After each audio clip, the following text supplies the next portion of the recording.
Doutor, vem comigo agora para a última parte do pacote anticrime que atinge, de fato, a legislação extravagante. Essa é a nossa meta aqui. Vamos direto falar da Lei 11.671. Vem aqui comigo para o slide. Olha só. Quando a gente trabalha a Lei 11.671, doutor, esta lei ela trabalha com algumas questões relacionadas a estabelecimentos de segurança máxima. Pedro, mas o que eu tenho que saber no que diz respeito ao estabelecimento de segurança máxima? Quer ver só? O juízo federal, olha que interessante. O juízo federal, opa, volta aqui comigo, né? Deixa eu só ajustar a caneta aqui. O juízo federal da execução da pena é quem será competente por ações de natureza penal que tenham por objeto fatos e incidentes relacionados à execução da pena. Ela só diz o seguinte, ó, se for dada alguma merda, alguma falta grave, alguma coisa durante a execução da pena, quem que vai averiguar isso aqui? Doutor, o juízo federal da execução da pena. Acabou. É isso que você tem que saber na prática. Tudo bem? Avançando. Olha o que foi alterado também. Serão também incluídos em estabelecimentos penais federais de segurança máxima, para quem a medida se justifique no interesse da segurança pública ou do próprio preso condenado ao provisório. Serão incluídos, nesse caso, no estabelecimento de segurança máxima, quem, Pedro? Que tipo de criminoso? Criminosos que atinjam interesse de segurança pública ou a questão do próprio, pelas características do próprio peso. Tá? A inclusão em estabelecimento penal federal de segurança máxima, no atendimento do interesse da segurança pública, será em regime fechado de segurança máxima. E aí, não confunda isso com RDD, hein? Regime fechado não é a mesma coisa que RDD. Cuidado! Quem for movido para estabelecimento de segurança máxima, lembra, estabelecimento de segurança máxima serve para dois casos. Primeiro, interesse da segurança pública. 2, quando o próprio preso ele for condenado ao provisório e estiver fazendo merda, por exemplo. Ok? Ele pode ser colocado nesse estabelecimento. E aí, quais são as características desse estabelecimento? Vamos lá? Primeiro, você vai ficar numa cela individualizada. Segundo, o cônjuge, o companheiro, parente e amigo somente pode visitá-lo em dias pré-estabelecidos, por meio virtual ou no parlatório, que é o mesmo local coletivo que você recebe a galera, em que muitas vezes apresenta aquela blindagem, o vidro ou a grade, né? Com no máximo 2 pessoas por vez, além eventualmente de crianças, separadas por vidro e comunicação por meio de interfone com filmagem e gravação.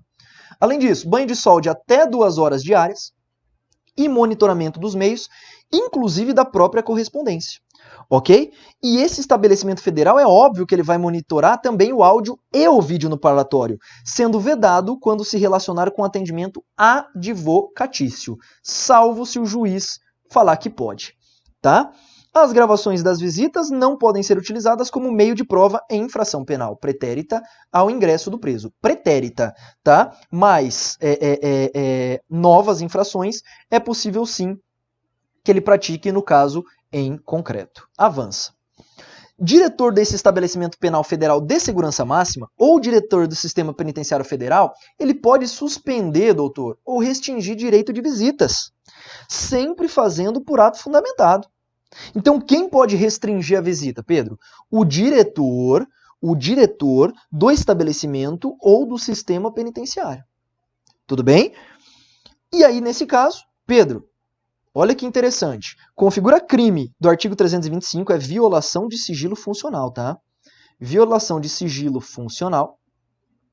A violação do parágrafo 2º. Pedro, o que é o parágrafo 2º? Doutor, quebrar esse monitoramento de áudio e vídeo. Imagina, você tem a captação de áudio e vídeo e você vaza essa informação. Doutor, nesse caso, violação de sigilo funcional é o crime praticado. Tudo bem? Bacana? Avança comigo. O artigo 10 também foi modificado. Pedro, quanto tempo a pessoa pode ficar no estabelecimento federal de segurança máxima? Quanto tempo que ele pode ficar? Doutor, até 3 anos. Renovável por iguais períodos, quando solicitado e motivado pelo juiz, né? 11A. As decisões de transferência ou prorrogação da permanência em estabelecimento de segurança máxima, doutor, pode ser tomada por órgão colegiado de juízes e na forma da organização interna do tribunal. Quem vai decidir a transferência ou prorrogação desse prazo que eu citei para você de 3 anos são os colegiados dos tribunais. Não temos muita novidade até aqui. O 11b vai falar que os estados e o DF pode também construir estabelecimentos de segurança máxima, lembrando que essa lei trabalha com estabelecimentos federais. Só que aqui ela faz o quê? Ela permite que estado e DF adapte as condições já existentes ou construam novos estabelecimentos, sendo aí sim aplicáveis no que couber essa legislação aqui, aplicação subsidiária. Show? Beleza. Vem comigo. Ó, respira de novo. Pedro, tá pesado. Pacote anticrime é foda, é difícil, mas doutor, daqui para frente, você vai ver que as leis elas são mais brandas. Lembrando que você só vai estudar essas leis do pacote anticrime quando especificamente estiver no teu edital. Bacana? Estamos aqui para justamente dar essa pincelada no seu estudo. Vem comigo, leis de identificação, artigo 12 do pacote anticrime. Me acompanha aqui. Doutor, a lei de identificação é uma lei importante porque ela trabalha com a identificação criminal. Pedro, e o que eu tenho que efetivamente saber no que diz respeito à identificação criminal? Propriamente dito, olha só. Hoje, doutor, a Lei 12.037 é a lei que regulamenta tudo isso. E ela diz que haverá exclusão de perfil genético de banco de dados. Pedro, então existe um momento em que eu vou excluir o perfil genético do cara, igual você falou? Sim, doutor. Quando? Quando houver a absolvição do cara. E em segunda análise, depois de 20 anos do cumprimento da pena. Então, ó, o cara cumpriu pena, terminou no dia 1/1. Somente no dia 1 de 2021 é que eu posso o quê? Apagar aquele registro do banco de dados de perfil genético. Tudo bem? Bacana? Perdão. Não, perdão nada, é isso mesmo, 21 anos depois. 21 é porque eu peguei esse umzinho aqui, tá? Não estranhe, é 20 anos decorridos. Além disso, olha que interessante. Doutor, vem comigo que isso aqui eu vou fazer até questão de passar para você. Meu querido, minha querida, o banco de dados de perfil genético ele foi alterado. Na verdade, o banco de dados de perfil genético não, perdoe-me. O banco de impressão digital. Hoje, nós condensamos em um único banco de dados, que é o Banco Nacional Multibiométrico e de Impressões Digitais. Hoje, doutor, existe um banco de dados, pelo menos teoricamente, de acordo com o pacote anticrime. Hoje existe um banco de dados que coleta, por exemplo, exposição facial, cor de íris, tonalidade de voz. Esse perfil criado de fisionomia da pessoa, além da impressão digital, poderá ser também mantido. É um banco nacional. Doutor, se é um banco nacional, quem vai fundamentar como é que ele deve ser regulado é ato do Poder Executivo Federal. Não tem muita dúvida no que diz respeito a esse tema. Ok? É o Poder Executivo Federal quem vai nortear toda essa implementação. Então vem comigo para a lei para a gente entender melhor. Olha só. Fica autorizada a criação no Ministério da Justiça o Banco Nacional Multibiométrico e de Impressão Digital, sendo regulamentado por ato do Poder Executivo Federal. Lembrando que é possível também íris, face e voz. Não é face de Facebook aqui não, tá, filho? É face, tá? E aí ele vai dizer que esse banco ele vai, obviamente, atender investigações criminais para identificação exclusivamente de natureza criminal. E olha que interessante. Poderão ser colhidos registros tanto de preso provisório quanto preso definitivo, que não tiverem sido extraídos na hipótese de identificação criminal. E aí vai poder integrar também o Banco Nacional Multibiométrico, inclusive aquele elaborado pelo Tribunal Superior Eleitoral e Instituto de Identificação. Sabe quando você vai fazer identidade e você tem que colocar impressão digital? Pois é, ele pode ser utilizado no banco de dados, assim como o título de eleitor, quando você vai lá identificar por impressão digital. Tá? Olha só, no caso de banco de dados de natureza civil, doutor, perceba que criminal pode tudo. Agora, na civil, o perfil ele somente será limitado à impressão digital. Ele não vai oferecer íris, face, cor do cabelo, não vai. Naquele de natureza civil, só impressão digital. Tudo bem? A integração e a interoperação de todo esse banco de dados ocorrerá por meio de acordo e convênio com os órgãos estabelecidos também em lei. Os dados têm caráter sigiloso, isso eu não precisava nem dizer, não é qualquer pessoa que vai poder entrar no Banco Nacional de Perfil Multibiométrico e Impressão Digital. Só pessoa autorizada, polícia normalmente, MP, juiz e por aí vai. E essas informações elas devem ser consignadas em laudo pericial firmado por um perito oficial habilitado. Ou seja, informações que vão gerar todo esse banco nacional, elas devem ser todas gerenciadas por um perito oficial habilitado.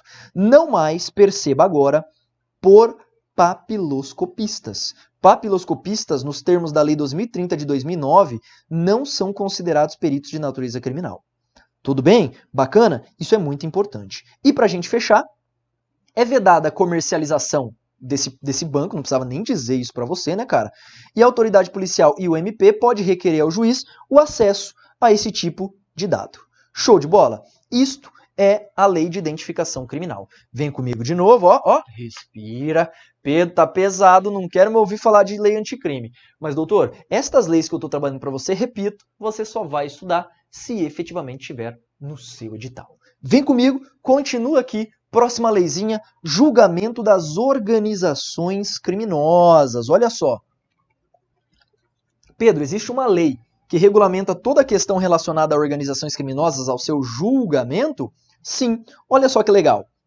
Os tribunais de justiça, doutor, hoje eles poderão, tanto os tribunais de justiça quanto os TRFs, eles podem instalar na comarca sede da circunscrição vara criminal agora colegiada, não mais pelo juiz singular. E essa vara criminal colegiada, olha o que ela é competente para julgar. Crime pertinente destas organizações armadas ou que tenham armas à disposição. Crime do 288A, que é milícia privada. Tudo bem? Infrações penais conexas aos incisos 1 e 2. Tranquilo até aí, né? Essas varas criminais, elas também terão competência para julgar todos os atos jurisdicionais no decorrer da investigação, da ação e da execução. Perceba que essa vara, ela atua em todos os momentos, tanto no momento preliminar, quanto no momento processual, quanto na execução da pena, tá? Inclusive na transferência desse estabelecimento para a segurança máxima ou para a RDD. Ao receber as regras de distribuição de processo que tenha por objeto, né, em qualquer fase que se encontra a vara criminal colegiada de sua circunscrição ou seção judiciária. Nesse caso, recebeu a distribuição interna no fórum, essa distribuição poderá se dar diretamente para a vara criminal. Tudo bem? E feita a remessa mencionada, essa vara terá competência para todos os atos a posteriori, inclusive os da execução, como nós vimos aqui em cima. Bacaninha? Lei muito simples, lei muito tranquila. Agora, permita-me entrar com você na lei de organizações criminosas. Cara, a lei de organização criminosa, ela também foi relativamente profundamente alterada por esses dispositivos. Muitas, mas muitas alterações mesmo na lei de organização criminosa. É claro que aqui eu vou dar uma palhinha para você quando vier caindo em prova quais são os pontos que você vai modificar no seu material. Vamos a eles? Primeiramente, o artigo 2º da 12.850. Olha como é que ele foi modificado, doutor. Ele fala assim, ó. As lideranças, parágrafo 8º, tá? E as organizações criminosas armadas ou que tenham armas à disposição deverão iniciar o cumprimento da pena em estabelecimento de segurança máxima. Então agora, trabalhou com condenação em organização ou liderança criminosa, ele vai cumprir pena, o início dela em estabelecimento de segurança máxima nos termos que nós vimos lá. O condenado em sentença por integrar, ele não pode progredir de regime de cumprimento de pena ou obter livramento condicional. Olha que interessante. A pessoa que foi condenada por integrar a organização criminosa, ela não poderá ser beneficiada pelo progressão de regime nem pelo livramento da condicional. Isso nos termos do parágrafo 9º. E aí nós temos alterações profundas na colaboração premiada. Pedro, mas o que é a colaboração premiada? Vem comigo. Doutor, não confunda colaboração premiada com acordo de não persecução. São coisas diferentes, tá? O acordo de não persecução eu trabalhei com você lá no artigo 28A do Código de Processo e agora nós vamos trabalhar com a colaboração premiada, que coincidentemente é feita também na fase preliminar. Funciona assim. Esse acordo de colaboração, o juiz ele vai intimar o investigado e o delegado, e também o acordo será feito com o MP e com o delegado também. Então nós temos o MP e o delegado fazendo um acordo com o investigado e com o seu defensor. O acordo promovido entre o MP e o delegado e o defensor, junto com o seu cliente, isto será levado a juiz, para que o juiz verifique a legalidade do ato e implemente de fato a questão da colaboração premiada. O efeito jurídico da colaboração premiada é o que, Pedro? É redução de pena, normalmente, e em alguns casos você vê na própria lei que ele poderá sim ser beneficiado pela extinção da punibilidade. Já no acordo de não persecução, a natureza jurídica dele, doutor, é de extinção da punibilidade. Percebeu? No acordo de não persecução, haverá extinção da punibilidade do agente, nem se presta denúncia. Ok? Vem comigo aqui para a tela. Artigo 3º-A. Perceba que a lei antiga ela já previa toda essa questão relativa ao acordo de não persecução. Perdão, a colaboração premiada, não é? Então, vamos a ela. Quando que eu posso utilizar a colaboração? Quando houver utilidade e interesse público. Basicamente nessas hipóteses. O recebimento dessa proposta ela deve ser obedecida com confidencialidade. Doutor, isso aqui geralmente é feito na fase de inquérito policial, tá? Fase de inquérito. Então, olha que interessante. Deve ser confidencial e a proposta ela pode ser indeferida caso seja justificado pelo interessado. Pedro, então a colaboração premiada é um direito público subjetivo do investigado? Não, ela pode ser indeferida. Somente será feita discricionariamente por utilidade e interesse público, tá? Olha só. Pedro, e se não houver indeferimento?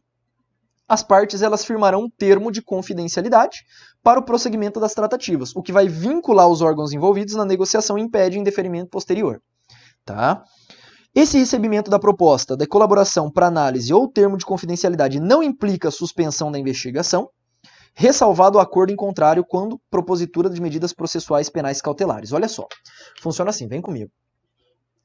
As partes elas vão se encontrar e o MP ele vai ouvir o advogado e o investigado. O advogado vai falar assim, não, vamos fazer um acordo então de colaboração premiada, tal. O MP pode falar não? Pode, ele pode indeferir. Olha que interessante, o MP pode indeferir esse tipo de acordo. Ele poderá indeferir, mas cuidado. Mas cuidado. Se ele não indeferir, o que deve ser feito de imediato é o quê, doutor?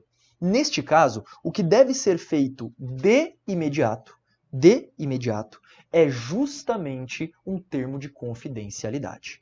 Bacana? Esse termo de confidencialidade, ele vai basicamente trabalhar com quais situações no caso concreto.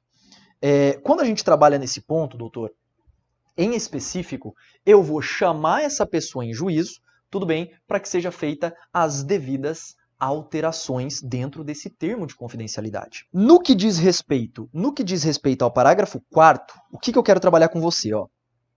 O acordo da colaboração, volta aqui comigo, né?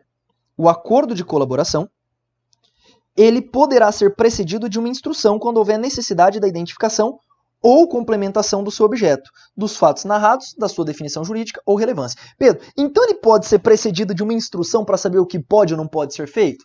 Sim, é bem simples isso aqui. Os termos do recebimento, vem comigo para a tela. Os termos do recebimento de proposta da colaboração serão elaborados por um celebrante e assinado por ele. Bacana. Na hipótese dele não ser celebrado o acordo por iniciativa do celebrante, esse não poderá se valer de nenhuma das informações ou provas apresentadas pelo colaborador. Bacana? Ou seja, o MP não poderá utilizar geralmente nenhuma prova, nem o delegado. Tudo bem? É colaborador de boa-fé para qualquer outra finalidade. O 3º-C. A proposta da colaboração deve ser instruída por uma procuração com poder específico por um advogado. Isso aí não tem muita dúvida no que diz respeito ao 3º-C, né? Em caso de conflito de interesse, é possível sim se nomear outro advogado por caso, ou até mesmo participação de um defensor público. Nesse acordo, deverá ser narrado todos os fatos ilícitos para os quais ocorreu ou que tenha relação direta com os fatos, e incumbe à defesa instruir a proposta da colaboração e os anexos. Claro, doutor, isso aqui é muito óbvio, eu nem perco muito tempo. Vem aqui comigo. Cara, se tem uma coisa que eu tenho raiva, eu sei que a legislação ela tem que prever o procedimento. Mas, doutor, são procedimentos muito cansativos. São procedimentos que nós, por exemplo, que estudamos isso a todo tempo, a gente já está cansado de saber. Pedro, tem que ter advogado? Tem. Basta que ele dissesse uma vez, mas a lei repete de maneira cansativa. Tá? Mas vamos continuar aqui no artigo 4º. Vem comigo, ó. O artigo 4º, doutor, basicamente, da Lei de Organizações Criminosas, ela vai trabalhar com a questão relativa a benefícios, né? Na mesma hipótese trazida pelo caput, que são os benefícios trazidos pela lei, extinção da punibilidade, redução de pena e por aí vai, o MP pode deixar de oferecer a denúncia se a proposta do acordo referir-se à infração de cuja existência não se tenha prévio conhecimento. Então, olha só, é possível aplicar os benefícios do caput que a gente vai ver do artigo 4º, tudo bem que você pode ler aí na sua casa, tranquilo, se essa proposta se referir à infração de cuja existência não tenha prévio conhecimento. Então o cara não sabia que determinado fato em que o indivíduo envolvido não for o líder da organização ou se ele for o primeiro a prestar a efetiva colaboração. Nesta hipótese será possível, portanto, a concessão de benefícios. Tá? E considera-se existente o conhecimento de prévia infração quando o MP ou a autoridade policial tenha instaurado inquérito ou procedimento investigatório. Bacana. Pedro, beleza. O delegado, vem comigo, ó. O delegado e o MP fizeram um acordo com o colaborador. Eles terão que apresentar isso para um juiz. Pedro, o que o juiz pode fazer dentro desse acordo? Vamos ver? Vem aqui comigo, ó. Realizado o acordo na forma desse artigo, serão remetidos ao juiz para análise o respectivo termo, as declarações do colaborador e cópia da investigação, devendo o juiz ouvir sigilosamente esse colaborador acompanhado do seu defensor, nos seguintes aspectos, para que seja homologado, para que homologue efetivamente o acordo: regularidade e legalidade e adequação dos benefícios pactuados àqueles previstos no caput do artigo 4º e 5º, razoáveis e proporcionais. Tudo bem?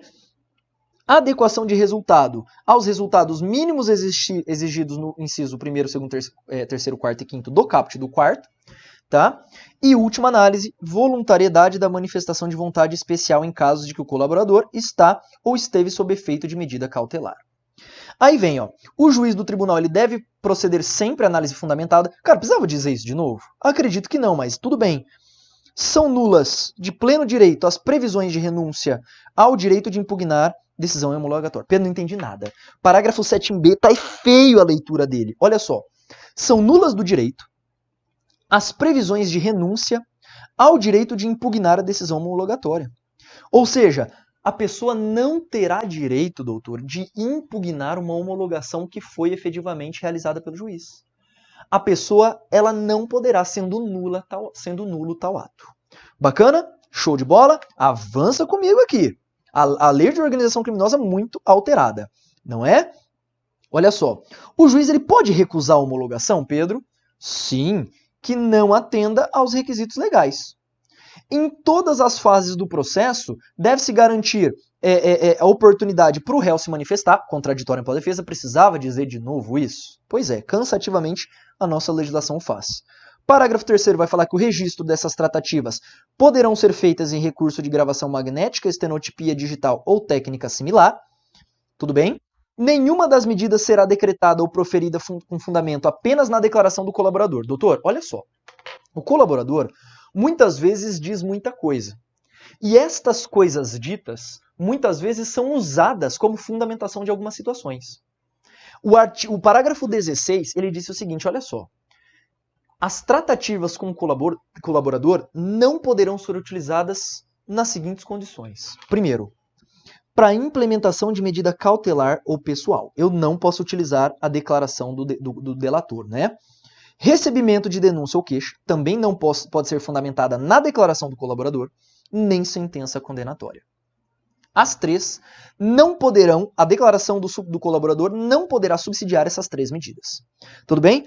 O acordo homologado ele será rescindido em caso de omissão dolosa sobre os fatos, ou seja, a pessoa dolosamente se omitiu em relação dizendo que não sabia, mas o fez dolosamente, e esse acordo de delação pressupõe que o colaborador cesse o envolvimento na conduta ilícita. Pedro, se ele continuar praticando crime, porra, aí não é, né? Aí tem que tomar cuidado. E aí, direitos do colaborador. O artigo 5º também foi modificado. Pedro, quais são os direitos do colaborador? Primeiro, cumprir pena, doutor, ou prisão cautelar em estabelecimento penal diverso dos réus condenados, dos réus que já foram efetivamente condenados. Então, olha só, ele tem direito a uma prisão cautelar ou cumprir pena em estabelecimento penal daqueles demais corréus que já foram condenados. Tudo bem? Ou condenados também, né? O corréu, o cara está respondendo processo. Condenado, o cara já foi sentenciado. Parágrafo 3º vai falar o seguinte. Esse acordo ele é sigiloso até o recebimento da denúncia ou queixa. Perceba que ele não é todo sigiloso. No processo ele pode ser divulgado. Então, ó, ele é sigiloso até o recebimento da denúncia ou da queixa. Recebimento, não é oferecimento. Cuidado com isso, tá? O 10A vai dizer que será admitida a ação de agente infiltrado virtualmente para investigar crimes, sendo considerado dado de conexão informações relativas ao IP do cara e dados cadastrais informações relativas a nome e endereço do assinante ou do usuário registrado. Não é? Outros pontos muito superficiais, né? Na hipótese de representação do delegado juiz antes de decidir ou virar o MP. Vem aqui comigo. Doutor, você tem que entender o seguinte. Sempre em crimes de grande repercussão, crimes que envolvem pedofilia na rede de internet e coisas desse tipo, toda vez que o delegado for atuar, o juiz, em regra, ouvirá o MP a respeito daqueles fatos. Isso é importantíssimo que você entenda. Drogas, isso vale. Pedofilia, isso vale. Tudo bem? Volta aqui comigo. Será admitida a infiltração se houver indícios de infração penal de que trata o artigo 1º e se as provas não puderem ser produzidas por outros meios. Tudo bem? Então, quando que pode haver infiltração? Nessa condição do parágrafo 3º. Parágrafo 4º.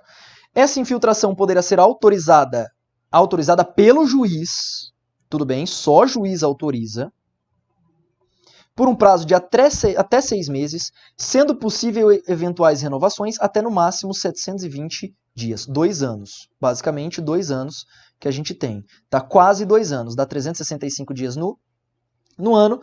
Então, 720 dias dá quase 2 anos aí na prática. Tudo bem? Findo esse prazo, vai ser feito um relatório que deve ser registrado, gravado e armazenado e apresentado ao juiz, que vai cientificar o MP. No curso do inquérito, o delegado também poderá requisitar a qualquer tempo a atividade de infiltração e é nula a prova obtida sem o disposto de autorização judicial. Informação da operação serão encaminhadas diretamente ao juiz pela autorização que vai zelar pelo seu sigilo. Não comete crime policial que ocultar a sua identidade para, por meio da internet, colher indício. Olha só, que interessante. O policial infiltrado, ele não pratica crime. O policial que oculta a sua identidade, que está efetivamente infiltrado, por exemplo. Tá? E o agente policial infiltrado, que deixar de observar a finalidade da investigação, responde pelo excesso praticado, mas só pelo excesso. Tudo bem? E para fechar, a lei de organização criminosa, o 10D. Pedro, o que eu tenho que saber a respeito do 10D na prática? Olha só que interessante. Concluída a investigação, todos os atos eletrônicos praticados durante a operação devem ser registrados. Bacana, muito simples, né? E os órgãos de registros e cadastros públicos poderão incluir no banco de dados, mediante sigilo, requisição da autoridade para a informação necessária à efetiva coleta e infiltração de agentes na internet. Eu diria que o parágrafo único do 11 ele é importantíssimo aí para você. Vem comigo de novo, ó, respira, ó. Respira. Tá foda, Pedro, eu sei, mas nós já estamos quase finalizando essa parte de leis. Vem comigo trabalhar agora a lei de recompensa, de denúncia anônima e recompensa. Você já ouviu falar? Aquela situação em que o agente, se ele denunciar e o agente for preso, você receberá uma recompensa. Vamos ver o que essa lei fala? Vem aqui comigo, ó. A lei agora inseriu o pacote anticrime, inseriu na lei de recompensa a seguinte situação, ó.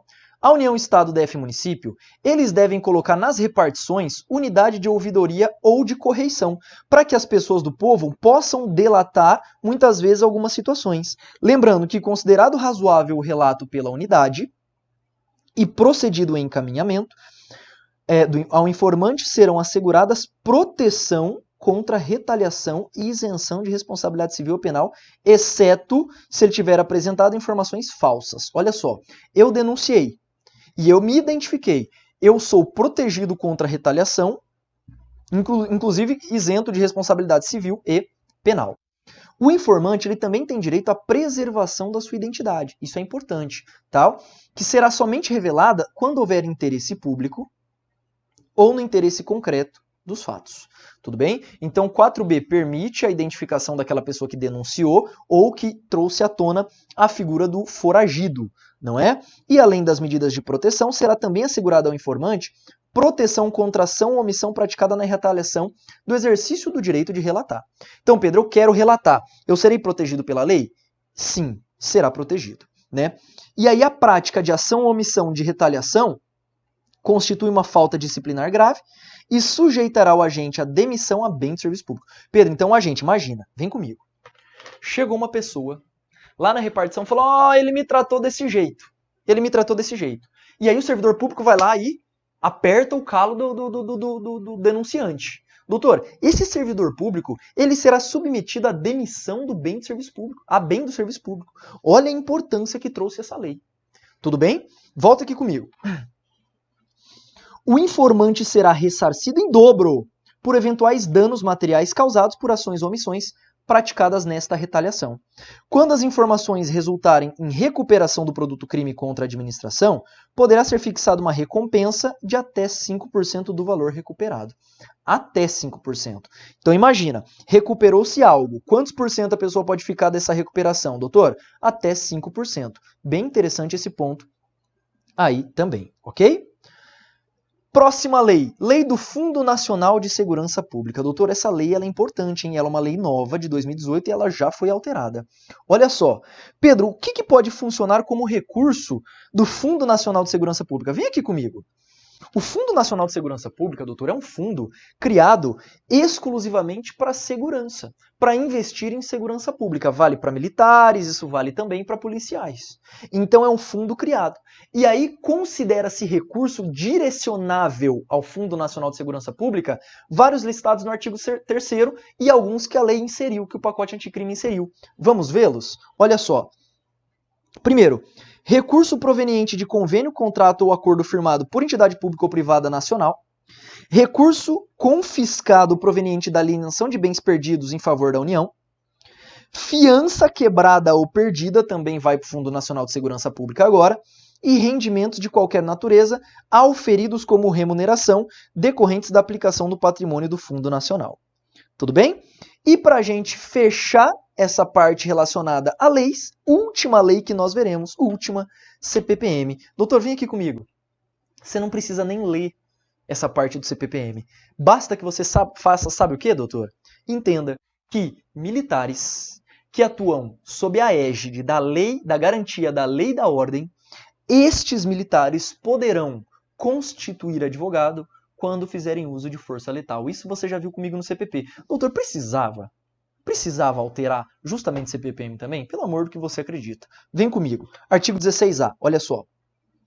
Nos casos em que servidores das polícias militares e de corpos de bombeiros militares figurarem como investigado em inquérito policial militar e demais procedimentos a fatos relacionados ao uso da força letal, o indiciado pode constituir um advogado.